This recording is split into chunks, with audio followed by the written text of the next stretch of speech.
Hey y'all. So on my way to work, but I felt led to say this. Um, Sometimes we may feel like we don't have the grace to walk with people because we are not praying for them. When you are praying for someone, you receive the Lord's heart for them, because you need His heart to pray for them effectively, right? To see the thing through. And I've learned this through trial and error.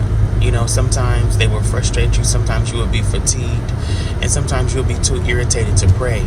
But that is the enemy, right? Trying to get you to forfeit your assignment or what God has called you to do in their life. Because remember, God is strategic. We truly are in each other's for a reason, a lifetime, or a season, right? Because God is strategic, right? He's too intentional to just be throwing people together, right?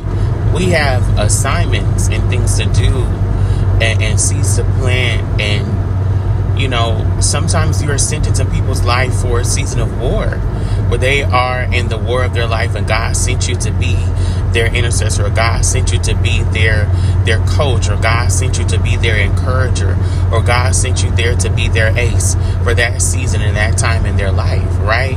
And it's vice versa. Sometimes God sends people in our lives literally for just a season. Sometimes God brings people in our life for a lifetime, and sometimes He brings them in there for a reason. It's always for a reason, and it's always bigger than what we can comprehend. And so what am I saying by this?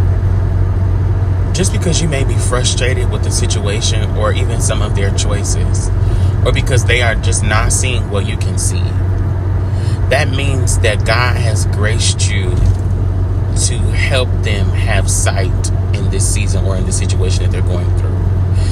If they cannot see what you see, that means that God has elevated your sight to be able to warn and help fight on their behalf.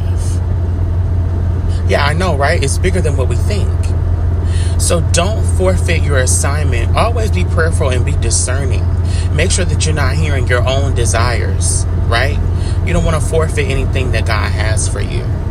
But what I'm saying is, before you allow frustration or the enemy to use irritation to help to make you stop praying and interceding for your friend, make sure you have a moment